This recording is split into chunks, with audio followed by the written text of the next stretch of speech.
আসসালামু আলাইকুম ওয়া রাহমাতুল্লাহি ওয়া বারাকাতুহু।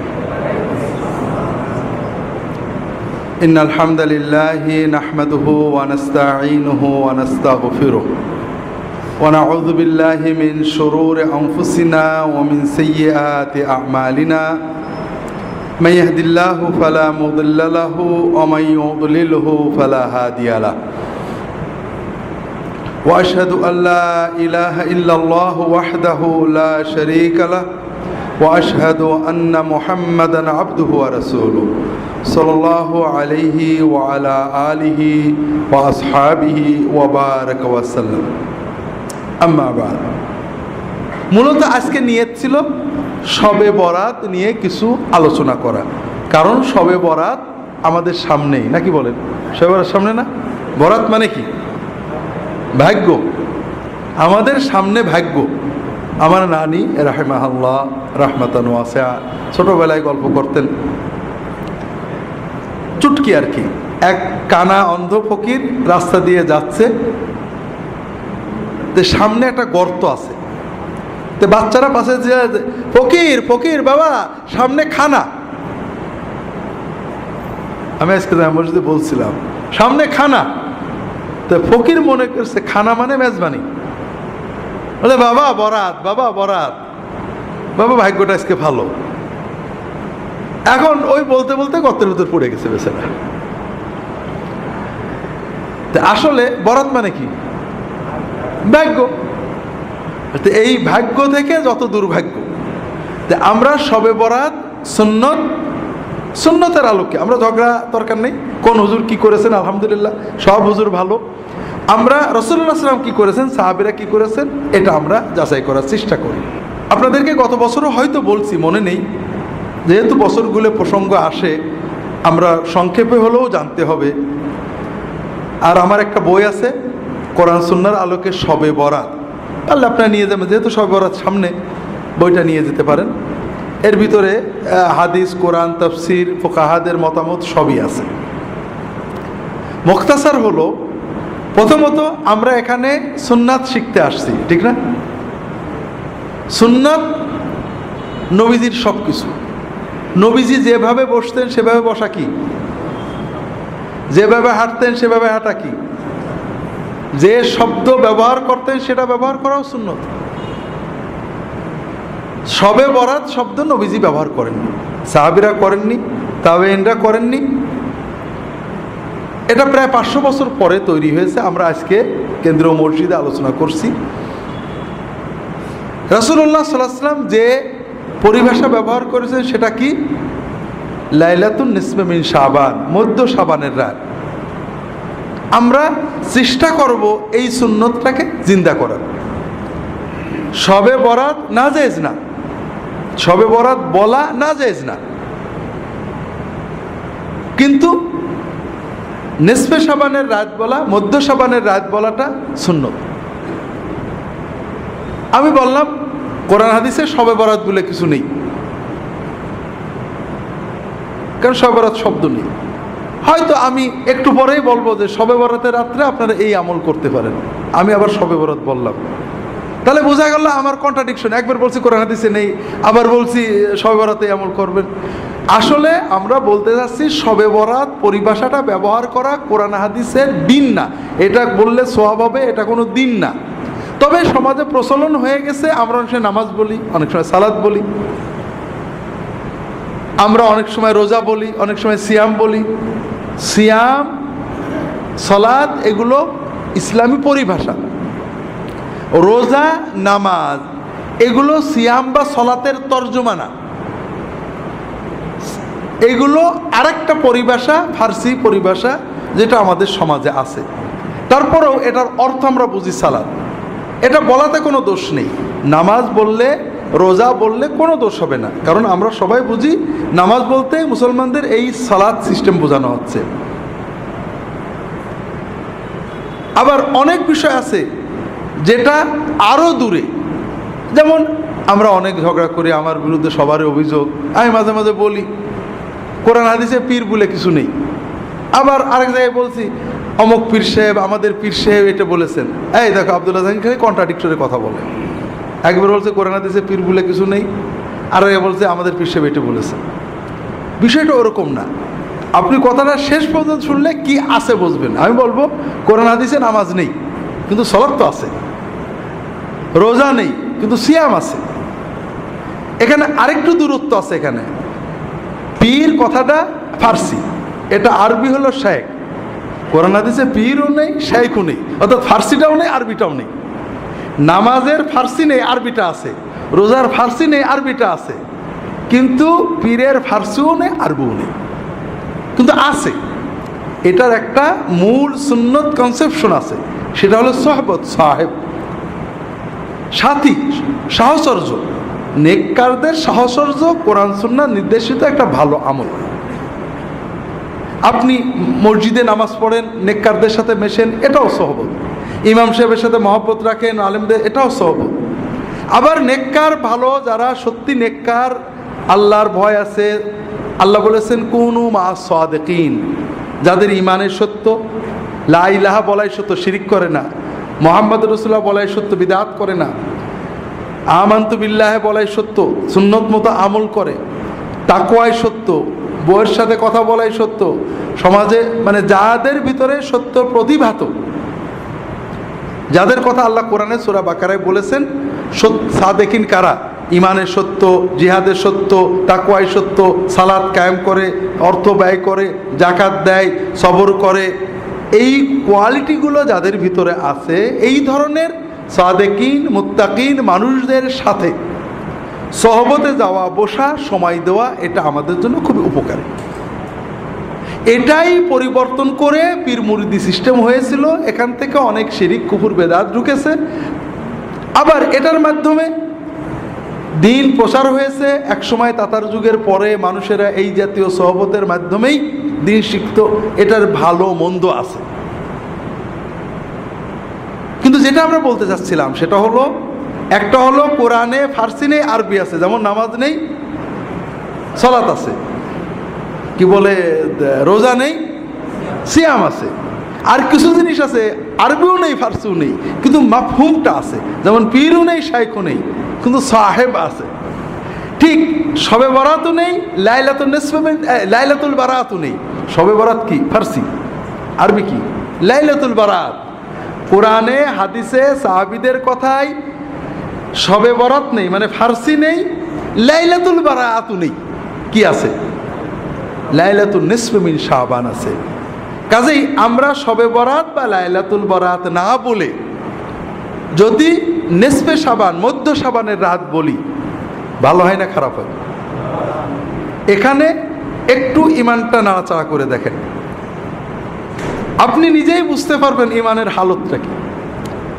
আপনি একটা তথ্য জানলেন যে রাসূলুল্লাহ সাল্লাল্লাহু আলাইহি ওয়াসাল্লাম জীবনে লাইলাতুল বারাত শব্দটা বলেননি, কিন্তু নিসফে শাবান শব্দটা বলেছেন, অনেকবারই বলেছেন, অনেকগুলো হাদিস আছে।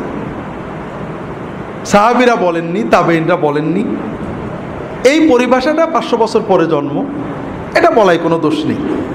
কিন্তু আমি যদি নিসফে শাবানের রাত বলি, মধ্য শাবানের রাত বলি, তাহলে রাসূলুল্লাহ সাল্লাল্লাহু আলাইহি ওয়াসাল্লামের কথা মুখ দিয়ে উচ্চারণ করা হয়। আর বরাতের রাত বলি, শবে বরাত বলি, তাহলে এটা হয় না। এখন আমি কোনটা বলবো? কোনটা বললে আমার ধর্মীয় অনুভূতিটা মানে শক্ত হচ্ছে? এখানে 3 শ্রেণীর মানুষ পাওয়া যাবে। কয় শ্রেণী? এক শ্রেণী বলবে আচ্ছা দেখি চেক করে, সবাই শবে বরাত বলে, আবার শুনছি নবীজি বলেননি, দেখি হাদিসে বা অন্তত সাহাবীদের যুগে শবে বরাত বা আরবি লাইলাতুল বারাতটা পাওয়া যায় কিনা, খুঁজে চেক টেক করে যদি পাই ভালো, নইলে শেষ নিসফে শাবান মেনে নিল। এই লোকটা ভালো কাজ করলো। আর একজন বলল, আব্দুল্লাহ জাহাঙ্গীর বলছেন নেই, আন্দাজে তো আর বলিনি, যাক আমি এখন তো নিসফে শাবান বলবো, মধ্য শাবানের রাত বলবো, শবে বরাত আর বলবো না, মুখ দিয়ে বেরোয় গেলে যাবে। তবে নিসফে শাবান বললে একটু খুশি লাগে, আলহামদুলিল্লাহ আমার একটা সুন্নত শব্দ বললাম। শবে বরাত বেরিয়ে গেলে করে দেবে, অভ্যাস মতো বেরিয়ে গেছে, কি করা যাবে। এই লোকটা হালকা ভালো করলো, আগেরটা বেশি ভালো করলো, চেক করে যাচাই বাছাই করে নিল। এটা আমার উপর পূর্ণ আস্থা রাখলো, এটা ভালো না। সব কথা চেকটেক করে নেওয়া ভালো। তৃতীয় আর এক শ্রেণীর মানুষ, আপনি এই কথাটা, আমি নয়, আপনি কালকে এই কথাটা অনেকের কাছে বলবেন, আর এক শ্রেণীর মানুষ বলবেন, হ্যাঁ এত লোকে বলে কিছু বলে, সব কি নবীর মতো বলতে, এই যে আমরা রোজা বলি, নামাজ বলি, এন বলি, তেন বলি, এই বলি, সেই বলি, সব কি নবীর কায়দায় বলতে হবে নাকি? এইরকম লোক আছে না নেই? হয়তো আমাদের এখানেও তো একজন এরকম চিন্তা করছেন। ভাইরা, আপনি কাকে ধাক্কা মারলেন? আব্দুল্লাহ জাহাঙ্গীরকে। আপনি কোন জিনিসটাকে অচল বলে, মানব না বলে অবজ্ঞা ভরে ফেলে দিলেন? সেটা কি? নবীজি সাল্লাল্লাহু আলাইহি ওয়াসাল্লামের একটা শব্দ, তার একটা সুন্নাত। তাহলে আপনার ঈমান, আপনি একটু ঘষা মাজা করে দেখেন, আপনি কি কাম করলেন? আপনি কোন জিনিসটাকে অবজ্ঞা করলেন? আপনি তো আমাকে অবজ্ঞা করেননি। আপনি মুহাম্মদুর রাসূলুল্লাহ সাল্লাল্লাহু আলাইহি ওয়াসাল্লামের কথার মতো কথা বলতে আপত্তি করলেন। আপনার সমাজের প্রচলিত কথাটাকে মুহাম্মদ সাল্লাল্লাহু আলাইহি ওয়াসাল্লামের কথা চেয়ে জোর দিলেন। এটা আপনি ভালো করলেন না, আপনি আপনার ঈমানের ক্ষতি করলেন, আমার তো কিছু করলেন না। আপনাদের এজন্য বারবার আবারও বলি, আমাদের এখানে আমরা নিয়মিত, আপনারা আসেন, একদিনে সব শেখাবো এরকম নয়, প্রশ্নোত্তর হবে, আমরা প্রশ্নের মাধ্যমে অনেক কিছু জানবো। তবে সবচেয়ে বড় চিন্তা, অনেক সুন্নত আমাকে বলে, স্যার আপনার এখানে তো অনেক সুন্নত নেই। অনেক সুন্নত নেই মানে কিছু কিছু বিষয় আছে, মানে আপনি গাড়িতে চলেন, ঘোড়ায় চড়েন না, সুন্নত নেই। তো ভাইরা, আমি গাড়ি চড়াটাকে অত উত্তম, আমি ঘোড়ায় চড়তে পারলে খুশি, আমি পারি না তাই করি। কিন্তু আমি বিশ্বাস করি যে আমি চড়াটাও যদি নবীজির মতো হতো, নিঃসন্দেহে ভালো হতো। কথা হলো যে, একটা হলো আমার চেতনা, বিশ্বাস যে মুহাম্মদ সাল্লাল্লাহু আলাইহি ওয়াসাল্লামের চেয়ে বড় আর কিছু হতে পারে না। আমি পারি না, আপনাদের বলছি, আমি 1981 সালে সৌদি আরবে গেছি। ও দেশে প্রথম তেল নিয়ে যেতাম, সরিষার তেল, নারকেলের তেল, ডিব্বা টিব্বা ভরে নিয়ে যেতাম। তেল তখন এত পাওয়া যেত না, খুব ঝামেলা হতো। আমি তেল মাখার অভ্যাসটা নষ্ট হয়ে গেল, আমি এখন মাথায় তেল মাখতে পারি না। ওদের 40 বছর হয়ে গেল মাথায় আমি তেল মাখি না। তেল মাখলে বরং অস্বস্তি লাগে। তো এই কথাটা আমি বলছি আমার এক ছোট ভাইকে, মৌলানা ইদ্রিস রাহিমাহুল্লাহ, মারা গেছে, আপনারা জানেন কত এসে বলো, ভাই রাসূলুল্লাহ সাল্লাল্লাহু আলাইহি ওয়াসাল্লাম কিন্তু তেল মাখতেন, আমি কি করব? উনি মাখতেন, ছিল আমার না মাখাটাই ভালো, এটা বলবো? তাহলে বোঝা যায় আমার ইমানে গড়বড়ি আছে। আমি বললাম যে নিঃসন্দেহে তেল মাখা ভালো, আমি যে মাখতে পারি না, অস্বস্তি লাগে, এটা আমার খারাপ। রাসূলুল্লাহ সাল্লাল্লাহু আলাইহি ওয়াসাল্লাম যেটা করেছে নিঃসন্দেহে সেটা। দুনিয়ার কাজে, জাগতিক কাজে, প্রতিটি ব্যাপারে রাসূলুল্লাহ সাল্লাল্লাহু আলাইহি ওয়াসাল্লামের সুন্নত, কোনটা নফল সুন্নত, কোনটা আদাতি সুন্নত, কোনটা মুস্তাহাব সুন্নত, কোনটা ওয়াজিব সুন্নত, বিভিন্ন রকম হতে পারে, কিন্তু তার চেয়ে ভালো আর কিছু হতে পারে না। আমি চুলগুলো ছোট করে রাখছি। আমি চুল কি টুপি পাগড়ি পরে জামে মসজিদে যাই, কখন খুলবো মাথায় খুব গরম লাগে, কখন খুলবো কখন, টুপি পরে ফুটো ফুটোওয়ালা, ভারী টুপি পরলে সুন্দর, টুপি পরলে মাথা গরম হয়ে যায়। চুল তো বড় বেশি রাখতে পারি না, রাখলে আবার কাটতে হয়। এখন আমি কি এই ছোট চুল রাখাটাকে যুক্তি তর্ক দিয়ে উত্তম বলবো? একজন লোক ভাবরি রেখেছে, লম্বা চুল রেখেছে, ঘাড় বন্ধ চলে গেছে, কি বিরক্তিকর। আরে নবীজি করেছেন, সেই যুগে অন্যরকম ছিল, আমি কোনটা করবো বলেন তো? আমি ইয়াকিন করে বলবো, নবীর সাথে যতটুকু মিল আছে ওটা নিঃসন্দেহে ভালো, কিয়ামত পর্যন্ত সবার জন্য ভালো। আমি করতে পারছি না সেটা ভিন্ন কথা, আমি পালন করতে পারছি না, এটা আমি একটা অসুবিধার জন্য পারছি না, কিন্তু আমি উত্তম মনে করব, ভালো মনে করব কোন জিনিসটাকে, যেটা রাসূল সহিভাবে প্রমাণিত। এখানে আর কোনো ব্যাখ্যা দিতে আমরা যাব না, সন্দেহাতীতভাবে ওইটাই ভালো। আমি রাখতে পারছি না ভিন্ন কথা, আমি আমার ওজোর আছে, এটা নফল সুন্নত, মুস্তাহাব সুন্নত, আদাতি সুন্নত, অর্থাৎ জাগতিক সুন্নত। রাসূলুল্লাহ সাল্লাল্লাহু আলাইহি ওয়াসাল্লাম তাকিদ দেননি, নির্দেশ দেননি, অথবা গুরুত্ব দেননি, তিনি করেছেন, এটা না করলে গুনাহ হবে না। কিন্তু আমি যত যুক্তিতর্কই দিই, এমন জায়গায় যেন না যাই যে নবীজিরটা ছোট হয়ে করে ফেলার কায়দায় চলে যায়। এটা হলো সবচেয়ে ভয়ঙ্কর কথা। আমরা কি করি, দুই গ্রুপই একই রকম। কিছু মানুষ আমরা বলি নবীজি করেননি, তাতেই কাজেই বেদাত। নবীজি করেননি বলেই বেদাত হয় না, নবীজি করেননি কাজে ওটা দিন না, ওটা সুন্নত না। সুন্নতকে দিন মনে করাই, নবীজি করেননি সেটাকে দিন মনে করা বেদাত।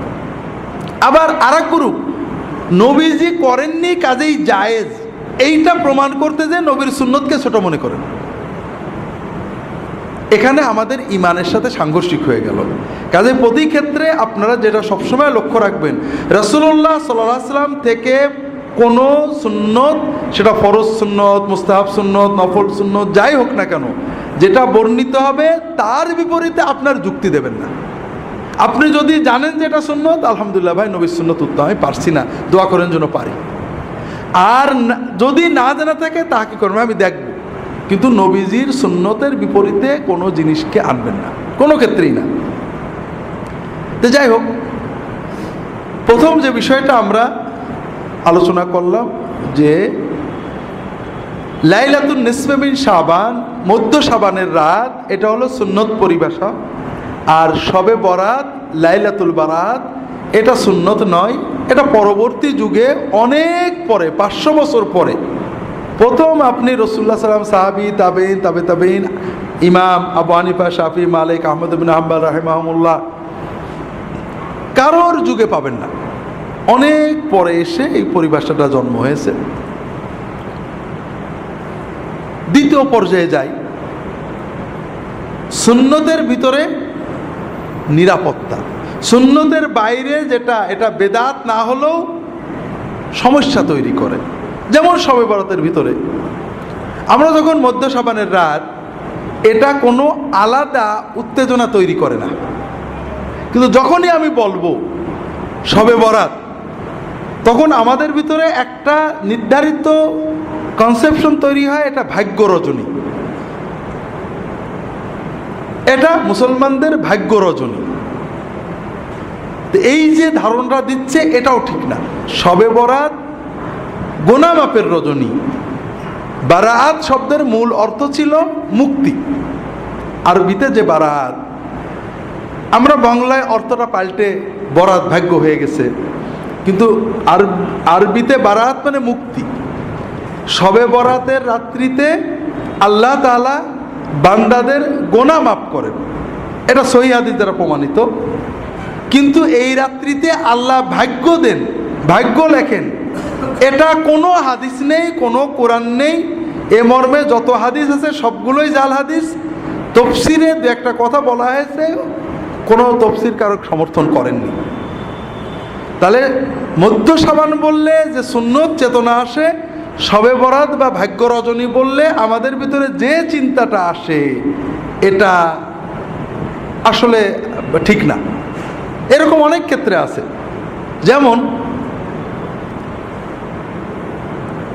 কোরআন হাদিসের পরিভাষা হলো ঈমান, আর তাবেঈনদের যুগ থেকেই, তাবেঈনদের যুগ থেকে পরিভাষা হলো আকীদা। ঈমান বললে ঝগড়া হয় না, ওর ঈমান খারাপ এ বলে না, ওর আকীদা খারাপ। যদিও তাবেঈনদের যুগ থেকে আকীদা পরিভাষাটা ব্যবহার করা হচ্ছে, তারপরে ঈমান পরিভাষার ভিতরে যত প্রশস্ততা, আকীদার ভিতরে তা নেই। তাসাউফ, তাজকিয়া, রাসূলুল্লাহ সাল্লাল্লাহু আলাইহি ওয়াসাল্লাম, সাহাবী, তাবেঈন, তাদের পরিভাষা ছিল তাজকিয়া, আত্মশুদ্ধি। আমরা বলি তাসাউফ। তাজকিয়া শব্দের ভিতরে যত প্রশস্ততা, উদারতা, সুন্নামুখিতা আছে, তাসাউফ বললে মনে হয় ভিন্ন কোনো একটা বোধহয় শাস্ত্র, এরকম মনে হয়। এই যে পীর এবং সাহেব, সাহেব পীর, সাহেব বললে, সাথী বললে আমার সাথী, আমার সাথী, এখানে কিন্তু কোনো অতিভক্তি জন্ম নেয় না, অমুক আমার সাথী। সাথী বলার ভিতরে অতিভক্তির প্রাবল্য আসে না। যখনই পীর বললেন তখন মনে হলো একটা বিশেষ একটা চেতনা তার দিকে যাচ্ছে। আপনি কি? আমি আব্দুল্লাহ জাহাঙ্গীরের সাথী। আব্দুল্লাহ জাহাঙ্গীর কি? আমার সাথী। এটা খুব সিম্পল কথা। এটার ভিতরে সুন্নত আছে, এটার ভিতরে মহব্বত আছে, কিন্তু অতিভক্তির কিছু নেই। সুন্নতের বাইরে যাওয়ার দরজাটা বন্ধ হয়ে গেছে। আমরা কোনো পরিভাষাকে নাজেজ বলছি না, সুন্নতটা যে ভালো এটা প্রমাণ করার চেষ্টা করছি। রাগ করেন না আপনারা, কেন আমি এটা বিশ্বাস করি যে সুন্নত ভালো। কিন্তু যখনই বললেন আব্দুল্লাহ জাহাঙ্গীর আমার কি, পীর, পীর বললেই যেন কেমন আর একটু ভক্তি ভালোবাসার প্লাবন বয়ে যেতে লাগলো, যেটা সাথীর ভিতরে ছিল না।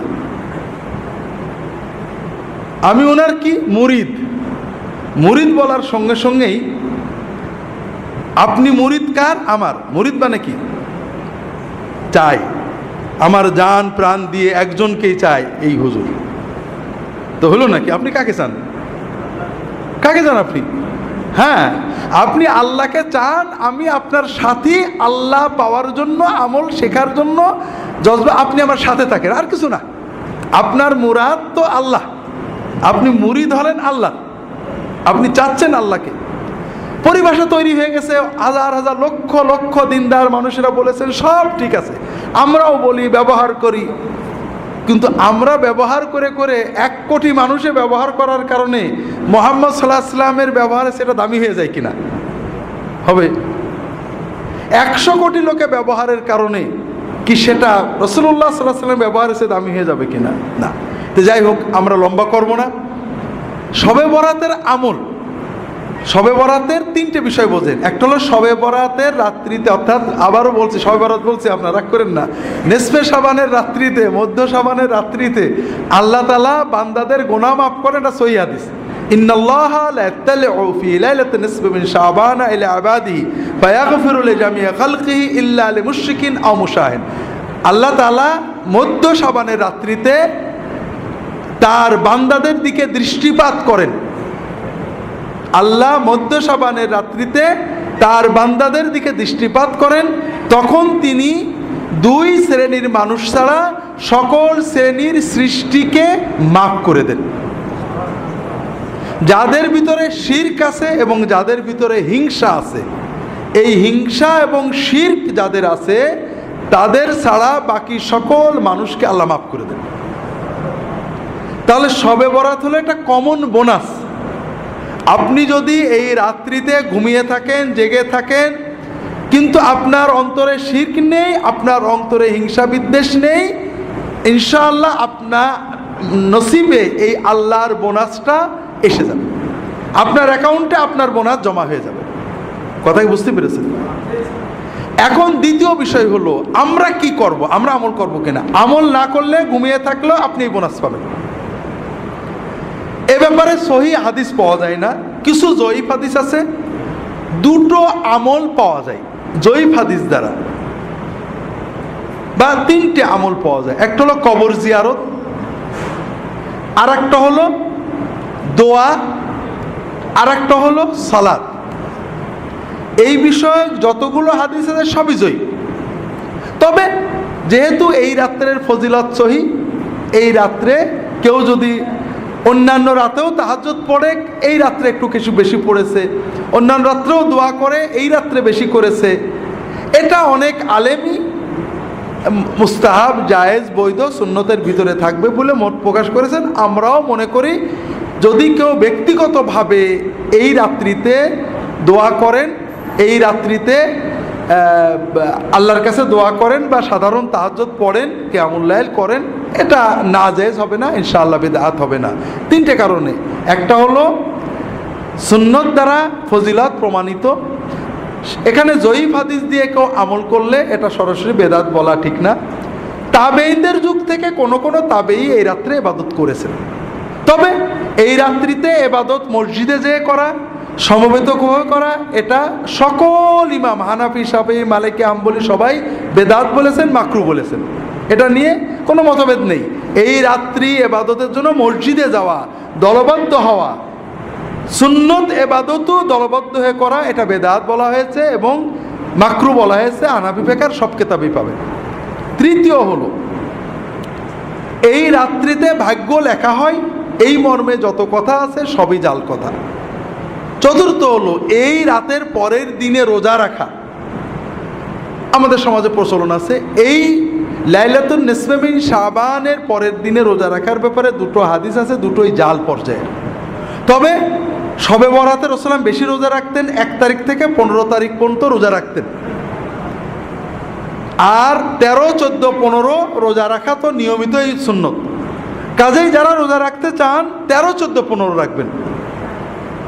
সব মাসেই রাখার চেষ্টা করবেন, শাবানে যেহেতু রাসূলুল্লাহ বেশি রাখতেন, আপনারা রাখতে পারেন। মধ্য শাবানের রাত বা শবে বরাত বিষয়ে শেষ কথাটা বাদ রয়ে গিয়েছিল। সেটা হলো, আমরা বুঝলাম রাতটার সুন্নত নাম হলো মধ্য শাবানের রাত, আর এই রাত্রি হলো আল্লাহ তাআলা বান্দাদের মাফ করেন। এই রাত্রিতে নেক আমল করার ব্যাপারে কোনো সহিহ হাদিস পাওয়া যায় না। আল্লাহর মাগফিরাতের সহিহ হাদিস আছে, তবে দোয়া করা, সালাত আদায় করা, কবর জিয়ারত করা, এ সকল বিষয়ে জয়ীফ হাদিস আছে। কেউ যদি এগুলো ব্যক্তিগত আমল করেন, এটা সুন্নাহ বিরোধী নয়। তবে এই রাত্রিতে রুটি খাওয়া, উৎসব করা, বাতি জ্বালানো, এরপরে মসজিদে সমবেত হয়ে ইবাদত বন্দেগী করা, এগুলো বিদআত। এবং প্রায় ফিকহের সকল কিতাবে, হানাফি মাযহাব, শাফিঈ মাযহাব, বিভিন্ন কিতাবে বারবারই এই ধরনের কাজগুলোকে বিদআত বা মাকরুহ লেখা হয়েছে, মাকরুহ তাহরিমি লেখা হয়েছে। এখানে একটা বিষয় খুবই জরুরি, সেটা হলো আমরা রাসূলুল্লাহ সাল্লাল্লাহু আলাইহি ওয়াসাল্লাম এবং সাহাবীদের জীবনে শবে বরাতের, সাহাবীদের আবু বকর, ওমর, ওসমান, আলী রাদিয়াল্লাহু তাআলা আনহুম আজমাইন, খোলাফায়ে রাশেদিনের যুগে দেখেন শবে বরাতের কোনো হাদিস পাবেন না। পুরো ইসলামের ইতিহাসে ইবনে কাসির, তবারি, মানে রাসূলুল্লাহ সাল্লামের হিজরত থেকে সাহাবী তাবেঈনরা মসজিদে সমবেত হয়েছেন, অথবা আবু বকর, ওমর, ওসমান তারা এই রাত পালন করেছেন, এরকম কিছু পাওয়া যায় না। এর একটা বড় কারণ হলো, ইসলাম আমাদেরকে জীবন ঘনিষ্ঠ ধর্ম দেয়, বতুরে না। আমরা শবে বরাতে কি জন্য গুরুত্ব দিই? এই রাত্রিতে আল্লাহ দোয়া কবুল করে, এটাই তো মূল, নাকি বলেন? এটা মূল না যে আমরা হুজুররা ওয়াজ করেছেন এই রাত্রে সন্ধ্যা থেকে আল্লাহর পক্ষ থেকে ঘোষণা দেওয়া হয় যে দোয়া করবে, কবুল করবে, এরকম আছে না? এই হাদিসটা জয়ীফ। তবে আমরা আশা করি এই রাতে দোয়া কবুল হবে। একাধিক হাদিস রয়েছে, সহিহ মুসলিম এবং অন্যান্য কিতাবে সহিহ হাদিস রয়েছে যে প্রতি রাত্রে রাতের যখন প্রথম 1/3 পার হয়ে যায়, রাতের প্রথম 1/3 পার হয়ে যায়, তার মানে 3 থেকে 4 ঘন্টা রাত হয়ে যায়। বর্তমান সময়ে আমাদের সন্ধ্যায় 7টায় ফজরের আজান হয়, ফজরের নামাজই হয় 5টায়, 4টায় ফিরে আজান, 3টে, এই 7টা, 8টা, 9টা, 10টা, 11টা, 12টা, 1টা, 2টো, 3টে, 4টে, 9 ঘন্টার রাত। তাহলে 1/3 মানে 3 ঘন্টা, 8টা, 9টা, 10টা, রাত 3 সাড়ে 3 ঘন্টা, তার মানে 10টা, সাড়ে 10টা। যখন রাত বড় হয় সন্ধ্যাও আগেই। যখন রাতের প্রথম 1/3 পার হয়ে যায়, আল্লাহ তাআলা সুবহানাহু ওয়া তাআলা প্রথম আসমানে নেমে আসেন। আল্লাহ তাআলার পক্ষ থেকে ঘোষণা দেওয়া হয় যে কে আসো দোয়া করবে, আমি তার সকল দোয়া কবুল করব। কে আসো আমার কাছে সাহায্য চাবে, আমি তাকে সাহায্য করব। কে আসো গুনাহ করেছো, গুনার মাপ চাও, আমি তোমার গুনাহ মাফ করে দেব।